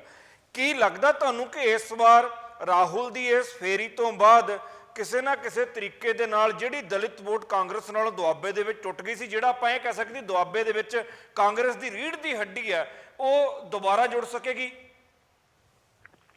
ਕੋਸ਼ਿਸ਼ ਕੀਤੀ ਹੈਗੀ ਹੈ ਰਾਹੁਲ ਗਾਂਧੀ ਨੇ, ਇਹਦੇ ਵਿੱਚ ਕੋਈ ਦੋ ਰਾਏ ਨਹੀਂ। ਦਿਲਰਾਜ ਜੀ, ਇਸ ਤੋਂ ਪਹਿਲਾਂ ਕਿ ਤੁਹਾਡਾ ਮੈਂ ਪੂਰੀ ਗੱਲਬਾਤ ਸੁਣਨਾ, ਮੇਰੇ ਨਾਲ 2 ਕਾਲਰ ਜੁੜ ਗਏ ਨੇ, ਆਪਾਂ ਉਹਨਾਂ ਦੀ ਗੱਲਬਾਤ ਤੋਂ ਬਾਅਦ ਤੁਹਾਡੇ ਵੱਲ ਦੁਬਾਰਾ ਆਉਂਦੇ ਹਾਂ। ਮਾਫੀ ਚਾਹਾਂਗਾ। ਪਹਿਲੇ ਕਾਲਰ ਨੇ ਜੀ 6855। ਹੈਲੋ 6855 ਜੀ, 6855 ਨੰਬਰ ਹੈ ਜੀ, ਅਖੀਰਲੇ 4 ਨੰਬਰ। ਤੁਸੀਂ ਆਨ 에ਅਰ ਹੋ ਜੀ। ਮੇਰਾ ਖਿਆਲ ਉਹਨਾਂ ਦੀ ਕਾਲ ਡਿਸਕਨੈਕਟ ਹੋ ਗਈ। ਦੂਸਰੀ ਕਾਲ ਹੈ ਜੀ 8815। ਹੈਲੋ ਸਤਿ ਸ਼੍ਰੀ ਅਕਾਲ ਜੀ। ਜੀ ਤੁਹਾਡੀ ਆਵਾਜ਼ ਬਹੁਤ ਘੱਟ ਆ ਰਹੀ ਜੀ, ਥੋੜਾ ਜਿਹਾ ਲਾਊਡ ਬੋਲੋਗੇ ਜੀ? ਹਾਂਜੀ ਹਾਂਜੀ, ਮੈਂ ਇਹ ਗੱਲ ਸੋਚ ਰਹੀ ਹਾਂ ਕਿ ਡੈਮੋਕ੍ਰੇਸੀ ਸਾਡੀ ਜਿਹੜੀ ਆ ਸਕਸੈਸਫੁਲ ਹੈ ਇੰਡੀਆ ਦੇ ਵਿੱਚ, ਜਦੋਂ ਕਿ ਹਰ ਇੱਕ ਦੀ ਵੋਟ ਦੀ ਉਨੀ ਵੈਲਿਊ ਆ ਜੀ, ਗਿਣਤੀ ਤੇ ਮੁਨਸਰ ਕਰਦੀ ਆ, ਤਾਂ ਜਦੋਂ ਕਿ ਜਿਹੜੇ ਆ ਡੇਰੇ ਵਾਲੇ ਨੇ ਜਾਂ ਅਨਪੜ੍ਹ ਲੋਕ ਨੇ ਇਹ ਪ੍ਰਭਾਵਿਤ ਕਰ ਲੈਂਦੇ ਆਮ ਜਨਤਾ ਨੂੰ। ਤਾਂ ਜੇ ਆਮ ਜਨਤਾ ਨੂੰ ਨਹੀਂ ਕਹਿ ਲਓ ਕਿ ਜਿਹੜੇ ਥੋੜੇ ਅਨਪੜ੍ਹ ਲੋਕ ਨੇ ਜਾਂ ਜਿਹੜੇ ਸ਼ਰਧਾ ਰੱਖਦੇ ਨੇ, ਉਹਨਾਂ ਦੀ ਇੰਨੀ ਸ਼ਰਧਾ, ਤੇ ਉਹਦੇ ਵਿੱਚ ਇਹ ਆਪਣਾ ਐਡਵਾਂਟੇਜ ਲੈਣ ਦੀ ਕੋਸ਼ਿਸ਼ ਆਪਾਂ ਅਨਪੜ੍ਹ ਵੀ ਨਹੀਂ ਕਹਿ ਸਕਦੇ ਜੀ, ਪੜ੍ਹੇ ਲਿਖੇ ਲੋਕ ਤੁਹਾਨੂੰ ਡੇਰਿਆਂ ਨੂੰ ਦੇ ਜਿਹੜੇ ਫਰਮਾਨ ਹੈਗੇ ਉਹਨਾਂ ਦੇ ਉੱਪਰ ਫੁੱਲ ਚੜਾਉਂਦੇ ਮਿਲਣਗੇ ਅੱਜ ਦੇ ਯੁੱਗ ਦੇ ਵਿੱਚ। ਤੇ ਉਹਨਾਂ ਨੇ ਅੱਖਾਂ ਮੀਚ ਕੇ ਵੋਟਾਂ ਪਾ ਦੇਣੀਆਂ, ਉਹਦੇ 'ਚ ਬੈਨੀਫਿਟ ਕਿਹਦਾ ਹੋਣਾ ਡੇਰੇ ਵਾਲਿਆਂ ਦਾ, ਤਾਂ ਉਹਨਾਂ ਨੂੰ ਨੈਗੋਸ਼ੀਏਟ ਕਰਨਾ ਮਚ ਈਜ਼ੀ ਹੋ ਜਾਣਾ। ਜੇ ਜਿਨ੍ਹਾਂ ਨੂੰ ਉਹਨਾਂ ਵੋਟਾਂ ਪਾਈਆਂ, ਜੇ ਉਹਨਾਂ ਦੀ ਸਰਕਾਰ ਬਣੀ ਤਾਂ ਤੇ ਉਹਨਾਂ ਦੇ ਉਹ ਫੈਕਟ ਪਾਉਂਦੇ ਨੇ, ਜਿੱਦਾਂ ਕਿ ਉਹ ਤੇ ਡੇਰਾ ਬੱਲਾ ਹੀ ਹੈ ਸ਼ਾਇਦ, ਜਿੱਥੇ ਸੰਸਕਾਰ ਕਰਨ ਲਈ ਅਜੇ ਤੱਕ ਉਹ ਕੋਟਾਂ ਦੇ ਚੱਕਰਾਂ ਦੇ ਵਿੱਚ ਚੱਲਣ ਡਿਆ। ਨਹੀਂ ਜੀ, ਉਹ ਨਹੀਂ ਹੈ ਜੀ, ਇਹ ਵੱਖਰਾ ਹੈ ਜੀ। ਉਹ ਆਸ਼ੂਤੋਸ਼ ਦਾ ਡੇਰਾ ਹੈ ਜੀ, ਉਹ ਨੂਰ ਮਹਿਲ ਵੀ ਤੇ ਪੈਦਾ ਹੋ ਸਕਦੀਆਂ ਨੇ ਨਾ ਜੀ। ਹੁਣ ਜਿੱਦਾਂ ਡੇਰਾ ਸਰਸੇ ਵਾਲਾ ਆ, ਜਿਨ੍ਹਾਂ ਨੂੰ ਕਿ ਮਾਫੀ ਦਿੱਤੀ ਗਈ ਸੀ without any reason, without any asking, ਤੇ ਕਿਉਂ ਨਹੀਂ ਆਪਾਂ ਨੂੰ ਬਰਗਾੜੀ ਦੇ ਮੁੱਦੇ ਦੇ ਜਿਹੜੇ ਉਹ ਮਿਲੇ ਮੁਲਜ਼ਮ, ਕਿਉਂਕਿ ਉਹਨਾਂ ਨੂੰ ਪ੍ਰੋਟੈਕਟ ਵੀ ਕੀਤਾ ਜਾਂਦਾ ਹੈ। ਔਰ ਉਦੋਂ ਇਹਨਾਂ ਦੀ ਮੂਵੀ ਦਾ ਵੀ ਚੱਕਰ ਸੀ, ਉੱਥੋਂ ਤੱਕ ਸਾਡੀ ਪੁਲਿਸ ਨੇ ਨਹੀਂ ਫਾਈਂਡ ਆਊਟ ਕਰਨਾ, ਉੱਥੇ ਪੱਖ ਕੀਤਾ ਜਾਂਦਾ ਤਾਂ ਕਿ ਉਹ ਮੇਜਰ ਵੋਟ ਨੂੰ ਪ੍ਰੋਟੈਕਟ ਕਰਨ। ਤੇ ਦੂਜਾ ਜਿਹੜੇ ਡੇਰਿਆਂ ਵਾਲੇ ਆ, ਇਹ ਆਪਣੇ ਫਾਇਦੇ ਦੇ ਲਈ ਆਪਣੀ ਵੋਟ ਦੀ ਗਿਣਤੀ ਦੇ ਨਾਲ ਬੈਟਰ ਨੈਗੋਸ਼ੀਏਟ ਕਰ ਲੈਂਦੇ ਆ, ਆਪਣੀਆਂ ਇੰਨਾ ਮਨਵਾ ਲੈਂਦੇ। ਦੂਸਰਾ ਇਹ ਆ ਕਿ ਇੰਨੀ ਗਰੀਬੀ ਆਪਣੇ ਕੰਟਰੀ ਦੇ ਵਿੱਚ ਹੈਗੀ ਆ, ਉੱਥੇ ਜਿੱਦਾਂ ਦਾਲ ਫੁਲਕਾ, ਸ਼ਰਾਬ ਦੀ ਬੋਤਲ, ਨਸ਼ਈ ਪੀਪਲ ਜਾਂ ਉਹਦੇ ਲਈ ਕੋਈ 1000 ਰੁਪਈਏ ਪਿੱਛੇ ਵਿਕ ਜਾਂਦਾ, ਹਮੇਸ਼ਾ ਵੀ ਆਪਣੇ ਹੱਥ ਵੱਢ ਕੇ ਦੇ ਦਿੰਦਾ, ਔਰ ਮੁੜ ਕੇ ਉਹ 5 ਸਾਲ ਉਹਨਾਂ ਵੱਲ ਮੂੰਹ ਵੀ ਨਹੀਂ ਕਰਦੇ। ਔਰ ਜਿਸ ਤਰ੍ਹਾਂ ਆਪਣੀ ਪੰਜਾਬੀ ਬੱਚਿਆਂ ਦੀ ਹੁਣ ਬਰਬਾਦੀ ਹੋਈ ਆ ਨਸ਼ਿਆਂ ਦੇ ਵਿੱਚ, ਉਹ ਵੀ ਆਪਾਂ ਨੂੰ ਆਪਣੇ ਸਾਹਮਣੇ ਦਿਸਦੀ ਪਈ ਆ। ਤਾਂ ਇੱਕ ਚੀਜ਼ ਹੋਰ ਚੀਜ਼ ਮੈਂ ਨੋਟਿਸ ਕਰ ਰਹੀ ਹਾਂ ਕਿ ਜਿੱਦਾਂ ਹੁਣ 3 ਪਾਰਟੀਆਂ ਨੇ ਮੇਜਰ ਪਲੇ ਕਰ ਰਹੀਆਂ ਨੇ ਜਾਂ 2 ਕਰ ਰਹੀਆਂ ਨੇ, ਜਿੱਦਾਂ ਵੀ ਜੇ ਹੁਣ ਸਾਡੀਆਂ ਵੋਟਾਂ ਦੀ ਜਦੋਂ ਵੀ ਵੋਟਿੰਗ ਹੋਣੀ ਹੈ ਜਾਂ ਜਿਹੜੀ ਪਾਰਟੀ ਨੇ ਵੀ ਗੌਰਮੈਂਟ ਬਣਾਈ ਜਾਂ ਕਿੱਦਾਂ, ਸਾਡੀ ਮੈਜੋਰਟੀ ਜਿਹੜੀ ਡੈਮੋਕ੍ਰੇਸੀ, ਮੈਜੋਰਟੀ ਵੋਟਾਂ ਨਹੀਂ ਪੈਣੀਆਂ, 30 ਤੋਂ 35% ਜਿਹੜੇ ਵੋਟਾਂ ਵਾਲੇ ਉਹ ਵਿਨਰ ਹੋ ਜਾਣੇ ਆ। ਤਾਂ ਮੈਜੋਰਟੀ ਦੇ ਉਹ ਲੀਡਰ ਨਹੀਂ ਵੀ ਹੋਣੇ, ਚੰਗੇ ਜਿਹੜੇ ਪਾਰਟੀਆਂ ਨੇ ਉਹ ਤਾਂ ਸਾਰਿਆਂ ਦਾ ਸਮਰਥਨ ਲੈ ਕੇ ਚੱਲਣ ਦੀ ਕੋਸ਼ਿਸ਼ ਕਰਦੀਆਂ ਨੇ, ਪਰ ਕਈ ਵਾਰੀ ਮਾਈਨੋਰਟੀ ਜਿਹੜੀ ਆ ਉਹਦੀ ਵਿਲ ਚੱਲ ਜਾਂਦੀ ਆ। ਸੋ ਬਹੁਤ ਸੁਧਾਰ ਕਰਨ ਵਾਲੇ ਆ, ਬਹੁਤ ਐਜੂਕੇਸ਼ਨ ਦੇਣ ਵਾਲੀ ਆ। ਔਰ ਜਿਹੜੀ ਗਰੀਬੀ ਤੇ ਨਸ਼ੇ, ਲੋਕਾਂ ਨੂੰ ਪਹਿਲਾਂ ਉਹਨਾਂ ਦੀ ਮੈਂਟਲ ਪੋਜੀਸ਼ਨ, ਉਹਨਾਂ ਨੂੰ ਐਜੂਕੇਟ ਕਰਨ ਦੀ ਲੋੜ ਆ ਸਾਰਿਆਂ ਤਰੀਕਿਆਂ ਦੇ ਨਾਲ। ਚਲੋ anyway, thank you so much. Thank you ਜੀ, ਬਿਲਕੁਲ ਬਹੁਤ ਵਧੀਆ ਗੱਲਬਾਤ ਕਰਕੇ ਗਏ ਨੇ।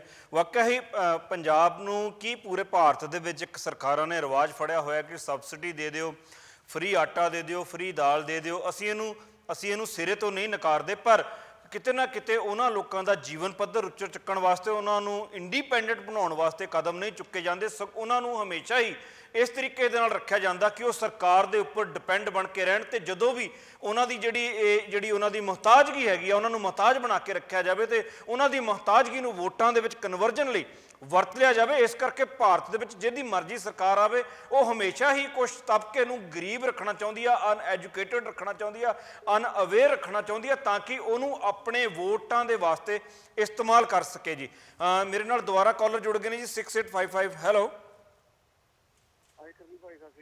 ਸਤਿ ਸ਼੍ਰੀ ਅਕਾਲ ਜੀ। ਕੀ ਕਹਿਣਾ ਚਾਹੋਗੇ ਜੀ ਅੱਜ ਦੇ ਸਾਡੇ ਚੱਲਦੀ ਸੀਗੀ ਜੀ ਪਟਿਆਲੇ ਤੋਂ ਜੀ? ਤੇ ਕੈਪਟਨ ਦੀ ਪੋਸਟੀ ਸੀਗੀ, ਇੱਕ ਦੱਸੋ ਵੀ ਪੱਖਵਾਦ ਕਾਹਦੇ ਹੈਗਾ? ਤੁਸੀਂ ਸਾਡੇ ਸ਼ੋਅ ਦੇ ਬਾਰੇ ਕੁਝ ਕਹਿਣਾ ਚਾਹੋਗੇ ਜੀ, ਜੋ ਅੱਜ ਸਾਡੀ ਹੁਣ ਗੱਲਬਾਤ ਚੱਲ ਰਹੀ ਹੈ ਜੀ? ਗੱਲ ਕਰ ਰਹੇ ਸ਼ੋਅ ਬਾਰੇ ਵੀ, ਜੀ ਐਜੂਕੇਸ਼ਨ ਬਾਰੇ ਜਾਂ ਕੁਝ ਵੀ ਜੀ। ਉਹ ਕਹਿ ਰਹੀ ਹੈ ਵੀ ਮੇਰੇ ਦਾਦੇ ਨੂੰ ਮੁੜ ਕੇ ਲੈ ਕੇ ਆਓ ਜੀ। ਉਹ ਪੜ੍ਹਿਆ ਇੰਗਲੈਂਡ ਦੇ ਸਕੂਲਾਂ 'ਚ, ਬਾਹਰਲੇ ਸਕੂਲਾਂ 'ਚ। ਜਿਹੜੇ ਸਾਡੇ ਗਰੀਬ ਪਰਿਵਾਰ ਆ ਉਹ ਕਿੱਥੇ ਪੜ੍ਹਨਗੇ? ਉਹਦਾ ਕੀ ਵਿਚਾਰ ਹੈ? ਗਰੀਬ ਪਰਿਵਾਰਾਂ ਅਸੀਂ ਇਹੀ ਤਾਂ ਗੱਲ ਕਰਦੇ ਹਾਂ ਕਿ ਸਾਡੀ ਐਜੂਕੇਸ਼ਨ ਜਿਹੜੀ ਹੈਗੀ ਆ ਉਹਦੇ ਉੱਪਰ ਧਿਆਨ ਨਹੀਂ ਦਿੱਤਾ ਜਾਂਦਾ, ਅਵੇਅਰ ਨਹੀਂ ਕੀਤਾ ਜਾਂਦਾ, ਲੋਕਾਂ ਦਾ ਜੀਵਨ ਪੱਧਰ ਉੱਚਾ ਨਹੀਂ ਚੱਕਿਆ ਜਾਂਦਾ। ਔਰ ਇਹਦੇ ਪਿੱਛੇ ਸੋਚੀ ਸਮਝੀ ਸਾਜ਼ਿਸ਼ ਹੈ ਸਰਕਾਰਾਂ ਦੀ ਕਿ ਲੋਕਾਂ ਨੂੰ ਮੁਹਤਾਜ ਰੱਖਿਆ ਜਾਵੇ, ਤਾਂ ਉਹਨਾਂ ਦੀ ਇਸ ਮੁਹਤਾਜਗੀ ਦਾ ਜਦੋਂ ਲੋੜ ਪਵੇ ਉਦੋਂ ਉਹਨਾਂ ਨੂੰ ਕੁਛ ਕੁ ਸਹੂਲਤਾਂ ਦੇ ਕੇ ਟੈਂਪਰੇਰੀ ਤੌਰ ਤੇ ਵਰਤ ਲਿਆ ਜਾਵੇ ਜੀ। ਧੰਨਵਾਦ ਜੀ। ਮੇਰੇ ਨਾਲ ਇੱਕ ਹੋਰ ਕਾਲਰ ਜੁੜ ਚੁੱਕੇ ਨੇ ਜੀ, 1200 ਲਾਸਟ 4 ਨੰਬਰ ਨੇ ਜੀ। ਹੈਲੋ, 1200 ਲਾਸਟ 4 ਨੰਬਰ ਹੈ ਜੀ, ਤੁਸੀਂ ਔਨ 에ਅਰ ਹੋ। ਹੈਲੋ ਜੀ, ਸਤਿ ਸ਼੍ਰੀ ਅਕਾਲ। ਸਤਿ ਸ਼੍ਰੀ ਅਕਾਲ ਜੀ। ਆਪਣਾ ਨਾਮ ਦੱਸੋਗੇ ਸਰ? ਹਾਂਜੀ ਸਰ, ਕੀ ਕਹਿਣਾ ਚਾਹੋਗੇ ਜੀ? ਮੈਂ ਗੱਲ ਕਰਨੀ, ਜਿਹੜਾ ਤੁਹਾਡਾ ਪਹਿਲਾ ਪ੍ਰੋਗਰਾਮ ਸੀ, ਜਿਹੜੇ ਤੁਸੀਂ ਮਗਰਲੇ 2 ਸਵਾਲ ਕੀਤੇ ਸੀਗੇ ਜੀ, ਵੀ ਇੱਕ ਮੋਦੀ ਸਾਹਿਬ ਨੇ ਕਿਹਾ ਸੀ ਜੀ 2014 ਤੋਂ ਬਾਅਦ ਦੇ ਵਿੱਚ ਕੰਮ ਸ਼ੁਰੂ ਹੋਇਆ ਪੰਜਾਬ ਦੇ ਵਿੱਚ ਜੀ, ਪਹਿਲਾਂ ਸੈਂਟਰ ਗਵਰਨਮੈਂਟ ਸੀਗੀ, ਕਾਂਗਰਸ ਸੀ ਜੀ, ਵੀ ਹੁਣ ਉਹ ਕਹਿ ਰਹੇ ਆ ਕੇਜਰੀਵਾਲ ਨੇ ਦਿੱਲੀ ਦੇ ਵਿੱਚ ਕੁਝ ਨਹੀਂ ਕੀਤਾ ਵੀ ਉੱਥੇ ਗਵਰਨਮੈਂਟ ਹੈਗੀ ਆ ਮੋਦੀ ਸਾਹਿਬ ਦੀ ਜੀ। ਜੇ ਕਾਂਗਰਸ ਨੇ ਕੰਮ ਨਹੀਂ ਹੋਣ ਦਿੱਤਾ, ਮੋਦੀ ਸਾਹਿਬ ਕਿਵੇਂ ਕੰਮ ਹੋਣ ਦੇਣਗੇ ਦਿੱਲੀ ਦੇ ਵਿੱਚ? ਉਹੀ ਗੱਲ ਹੁਣ ਪੰਜਾਬ 'ਚ ਕਰਾਈ ਜਾ ਰਹੀ ਵੀ ਦਿੱਲੀ ਦੇ ਵਿੱਚ ਨਹੀਂ ਕੰਮ ਹੋਇਆ ਤਾਂ ਪੰਜਾਬ 'ਚ ਕਿਵੇਂ ਹੋਊਗਾ? ਇਹ ਮੌਕਾ ਦੇਣਾ ਚਾਹੀਦਾ ਹਰੇਕ ਨਵੀਂ ਪਾਰਟੀ ਨੂੰ ਤੇ ਫੇਰ ਹੀ ਪਤਾ ਲੱਗੂ। ਦਿੱਲੀ ਦੇ ਵਿੱਚ ਨਾ ਤਾਂ ਇਹਨਾਂ ਕੋਲ ਪੁਲਿਸ ਹੈਗੀ ਅੰਡਰ 'ਚ, ਨਾ ਹੋਰ। ਪੰਜਾਬ ਦੇ ਵਿੱਚ ਜੇ ਗਵਰਨਮੈਂਟ ਬਣਦੀ ਹੈ ਪੂਰੀ ਫੁੱਲ ਪਾਵਰ ਦੇ ਵਿੱਚ ਪਾਵਰ ਮਿਲੂਗੀ ਇਹਨਾਂ ਨੂੰ। ਜੀ ਅਸੀਂ ਤੇ ਬਿਲਕੁਲ ਜਿਹੜੇ ਮੋਦੀ ਸਾਹਿਬ ਦੀ ਸਾਰੀ ਸਪੀਚ ਨੂੰ ਜਿਹੜਾ ਸਿਰੇ ਤੋਂ ਨਕਾਰ ਦਿੱਤਾ। ਬਿਲਕੁਲ ਪੰਜਾਬ ਦੇ ਹੱਕ ਦੀ ਸਪੀਚ ਨਹੀਂ ਸੀ, ਸਿਰਫ ਲੋਕਾਂ ਨੂੰ ਵਰਗਲਾਉਣ ਦੀ ਕੋਸ਼ਿਸ਼ ਕਰਨ ਦੀ ਉਹਨਾਂ ਨੇ ਕੋਸ਼ਿਸ਼ ਕੀਤੀ ਹੈ। ਜਦ ਕਿ ਮੈਨੂੰ ਨਹੀਂ ਲੱਗਦਾ ਪੰਜਾਬ ਦੇ ਲੋਕ ਇੰਨੇ ਕੁ ਤੇ ਸਿਆਣੇ ਹੋ ਗਏ ਉਹਨਾਂ ਨੂੰ ਸਭ ਝੂਠ ਸੱਚ ਦਿਖਦਾ, ਚਾਹੇ ਕਿਸੇ ਵੀ ਪਾਰਟੀ ਦਾ ਹੋਵੇ। ਦੂਸਰੀ ਗੱਲ ਰਹੀ ਕਿ ਤੁਸੀਂ ਕਹਿੰਦੇ ਹੋ ਕਿ ਮੋਦੀ ਸਾਹਿਬ ਕਹਿੰਦੇ ਨੇ ਕਿ 8 ਸਾਲ ਉਹਨਾਂ ਨੂੰ ਕੰਮ ਨਹੀਂ ਮੋਦੀ ਸਾਹਿਬ ਨੇ ਕਿਹਾ ਕਿ 8 ਸਾਲ ਪੰਜਾਬ 'ਚ ਕੰਮ ਨਹੀਂ ਕਰਨ ਦਿੱਤਾ ਗਿਆ, ਪਰ ਬਾਦਲ ਕਹਿੰਦੇ ਨੇ ਕਿ ਅਸੀਂ ਕੰਮ ਕੀਤਾ ਉਹਨਾਂ ਸਾਲਾਂ ਦੇ ਵਿੱਚ। ਅਸੀਂ ਇਸ ਗੱਲ ਦੇ ਉੱਪਰ ਕੰਟਰਾਡਿਕਟਰੀ ਉਹਨਾਂ ਦੀ ਸਟੇਟਮੈਂਟ ਸੀ, ਉਹਦੇ ਉੱਪਰ ਗੱਲਬਾਤ ਕੀਤੀ ਸੀ ਜੀ। ਧੰਨਵਾਦ ਤੁਹਾਡਾ ਬਹੁਤ ਬਹੁਤ ਕਾਲ ਕਰਨ ਵਾਸਤੇ ਜੀ। ਹਾਂਜੀ ਦਿਲਰਾਜ ਜੀ। ਕੁਲਵੀਰ ਜੀ, ਮੈਂ ਤੁਹਾਡੇ ਸਿੱਧਾ ਸਵਾਲ ਤੇ ਆਨਾ ਵਾ, ਜਿਹੜਾ ਡੇਰੇਵਾਦ ਨੂੰ ਲੈ ਕੇ ਤੇ ਜਲੰਧਰ ਦੀ ਜਿਹੜੀ ਦਲਿਤ ਵੋਟ ਬੈਂਕ ਨੂੰ ਲੈ ਕੇ ਸੀਗਾ। ਬਿਲਕੁਲ ਆਪਾਂ ਦੁਆਬੇ ਦੀ ਪੂਰੇ ਦੁਆਬੇ ਦੀ ਗੱਲ ਕਰਾਂਗੇ। 8 ਸੀਟਾਂ ਦੁਆਬੇ ਦੇ ਵਿੱਚ 25 ਦੇ ਵਿੱਚੋਂ। ਬਿਲਕੁਲ ਸਰ, ਦੁਆਬੇ ਦੇ ਵਿੱਚ ਜਿਹੜਾ ਦਲਿਤ ਇੱਕ ਵੋਟ ਬੈਂਕ ਬਹੁਤ ਅਹਿਮ ਰੋਲ ਪਲੇ ਕਰਦਾ ਵਾ ਤਕਰੀਬਨ ਸਾਰੀਆਂ ਸੀਟਾਂ ਤੇ। ਜਿੰਨੀਆਂ ਸੀਟਾਂ ਦੁਆਬੇ ਦੀਆਂ ਹੈਗੀਆਂ ਉਹਦੇ ਉੱਤੇ। ਇਸੇ ਕਰਕੇ ਤੁਸੀਂ ਦੇਖੋਗੇ ਕਿ ਹਮੇਸ਼ਾ ਤੋਂ ਸ਼੍ਰੋਮਣੀ ਅਕਾਲੀ ਦਲ ਤੇ ਇਹ ਇਲਜ਼ਾਮ ਲੱਗਦੇ ਰਹੇ ਆ ਕਿ ਸ਼੍ਰੋਮਣੀ ਅਕਾਲੀ ਦਲ ਬਸਪਾ ਨੂੰ BSP ਨੂੰ ਪੈਸੇ ਦੇ ਕੇ ਇਲੈਕਸ਼ਨ ਲੜਾਉਂਦੀ ਹੈਗੀ ਆ। ਉਸ ਤੋਂ ਬਾਅਦ ਉਹਨਾਂ ਦੇ ਕੈਂਡੀਡੇਟ ਨੂੰ ਪੈਸੇ ਦਿੱਤੇ ਜਾਂਦੇ ਆ ਕਿ ਸਟਰੋਂਗਲੀ ਪ੍ਰਚਾਰ ਕੀਤਾ ਜਾਵੇ, ਜਿਹਦਾ ਸਿੱਧਾ ਅਸਰ ਕਾਂਗਰਸ ਵੋਟ ਬੈਂਕ ਤੇ ਪੈਂਦਾ ਵਾ। ਉਹ ਜਿਹੜਾ ਦਲਿਤ ਵੋਟ ਬੈਂਕ ਹੈਗਾ ਉਹ ਕਦੀ ਸ਼੍ਰੋਮਣੀ ਅਕਾਲੀ ਦਲ ਨੂੰ ਵੋਟ ਨਹੀਂ ਕਰਦਾ, ਉਹ ਕਾਂਗਰਸ ਦਾ ਪੱਕਾ ਵੋਟ ਬੈਂਕ ਮੰਨਿਆ ਜਾਂਦਾ ਸੀਗਾ ਤੇ ਮੰਨਿਆ ਜਾਂਦਾ ਹੈ ਵੀ। ਪਰ ਜਦੋਂ ਬਸਪਾ ਆ ਕੇ ਖੜੇ ਹੋ ਜਾਂਦੀ ਹੈ ਉਦੋਂ ਬਸਪਾ ਨੂੰ ਜਾਂਦਾ ਵਾ। ਇਸ ਵਾਰ ਵੀ ਤੁਸੀਂ ਦੇਖੋਗੇ ਪੂਰੇ ਪੰਜਾਬ ਦੇ ਵਿੱਚ ਤਕਰੀਬਨ 117 ਦੀਆਂ 17 ਸੀਟਾਂ ਤੇ ਬਸਪਾ ਇਲੈਕਸ਼ਨ ਲੜਦੀ ਪਈ ਹੈ। ਜਿੱਤਣ ਨਾ ਜਿੱਤਣ ਕੋਈ ਫਰਕ ਨਹੀਂ ਪੈਂਦਾ, ਪਰ ਕਾਂਗਰਸ ਡੈਫੀਨੇਟਲੀ ਲਾਸ ਵਾਲੀ ਸਿਚੁਏਸ਼ਨ ਤੇ ਆ ਜਾਂਦੀ ਹੈ। ਸ਼ਾਇਦ ਉਹ ਕਿਤੇ ਨਾ ਕਿਤੇ ਰਾਹੁਲ ਗਾਂਧੀ ਤੇ ਕੈਪਟਨ ਅਮਰਿੰਦਰ ਸਿੰਘ ਤੇ ਜਿਹੜੇ ਸਟ੍ਰੈਟੇਜਿਸਟ ਆ ਪ੍ਰਸ਼ਾਂਤ ਕਿਸ਼ੋਰ ਉਹਨਾਂ ਦੇ ਦਿਮਾਗ 'ਚ ਬੈਠਾ ਹੋਇਆ ਵਾ। ਸ਼ਾਇਦ ਉਹੀ ਵੋਟ ਬੈਂਕ ਨੂੰ ਕੈਪਚਰ ਕਰਨ ਨੂੰ ਡੇਰੇ ਵੱਲਾ ਗਏ ਸੀਗੇ। ਅੱਧੇ ਘੰਟੇ ਮੀਟਿੰਗ ਵੀ ਹੋਈ ਹੈਗੀ ਹੈ। ਇਹ ਤਾਂ ਆਉਣ ਵਾਲਾ ਸਮਾਂ ਦੱਸੇਗਾ ਕਿ ਡੇਰਾ ਕੋਈ ਡਿਸੀਜ਼ਨ ਲੈਂਦਾ ਕਿ ਨਹੀਂ ਲੈਂਦਾ, ਕਿਹਨੂੰ ਵੋਟ ਪੈਣੀ ਹੈ, ਆਪਣੇ ਸ਼ਰਧਾਲੂਆਂ ਨੂੰ ਕਹਿੰਦਾ ਕਿ ਨਹੀਂ ਕਹਿੰਦਾ। ਪਰ ਕਾਂਗਰਸ ਨੇ ਤੇ ਰਾਹੁਲ ਗਾਂਧੀ ਨੇ ਆਪਣਾ ਦਾਅ ਖੇਡਤਾ ਵਾ। ਜੀ ਬਿਲਕੁਲ। ਆਪਾਂ ਰਾਹੁਲ ਗਾਂਧੀ ਜੀ ਦੀ ਆਪਾਂ ਗੱਲ ਕਰੀਏ ਤਾਂ ਜ਼ਿਆਦਾਤਰ ਉਹਨਾਂ ਦਾ ਵੀ ਜਿਹੜਾ ਅਰਵਿੰਦ ਕੇਜਰੀਵਾਲ ਦੇ ਖਿਲਾਫ ਵੀ ਉਹਨਾਂ ਨੇ ਕਾਫੀ ਕੁਛ ਕਿਹਾ ਕਿ ਦਿੱਲੀ ਦੇ ਵਿੱਚ ਉਹ ਕੋਈ ਕੰਮ ਨਹੀਂ ਕਰ ਰਿਹਾ, ਦਿੱਲੀ ਦੇ ਵਿੱਚ ਅਸਫਲ ਹੋ ਚੁੱਕੇ ਨੇ। ਗੱਲਬਾਤ ਜੇ ਆਪਾਂ ਕਹੀਏ ਤਾਂ ਰਾਹੁਲ ਗਾਂਧੀ ਦੀ ਗੱਲਬਾਤ ਦੇ ਵਿੱਚੋਂ ਵੀ ਕੁਛ ਐਸਾ ਨਿਕਲ ਕੇ ਸਾਹਮਣੇ ਨਹੀਂ ਆਉਂਦਾ ਜਿਹਦੇ ਨਾਲ ਅਸੀਂ ਇਹ ਸੋਚੀਏ ਕਿ ਪੰਜਾਬ ਦਾ ਬਹੁਤ ਭਲਾ ਕਰ ਦੇਣਾ ਹੈ ਕਾਂਗਰਸ ਨੇ। ਹਾਲਾਂਕਿ ਕਾਂਗਰਸ ਦੀ ਜਿਹੜੀ ਸਥਿਤੀ ਹੈਗੀ ਆ ਕੁਛ ਅਕਾਲੀਆਂ ਨਾਲੋਂ ਬਿਹਤਰ ਨਜ਼ਰ ਆਉਂਦੀ ਆ ਪੰਜਾਬ ਦੇ ਵਿੱਚ। ਪਰ ਜੇ ਆਪਾਂ ਗੱਲ ਕਰੀਏ ਕਿ ਉਮੀਦ ਅਜੇ ਤੱਕ ਤੇ ਮੈਨੂੰ ਕੋਈ ਉਮੀਦ ਨਹੀਂ ਦਿਖ ਰਹੀ ਕਿ ਕਾਂਗਰਸ ਜਿਹੜੀ ਹੈਗੀ ਆ ਕੋਈ ਖਾਸ ਜਿਹੜੀ ਹੈਗੀ ਆ ਉਹ ਉਮੀਦ ਜਿਹੜੀ ਜਗਾਉਣ ਦੇ ਵਿੱਚ ਕਾਮਯਾਬ ਹੋ ਰਹੀ ਆ।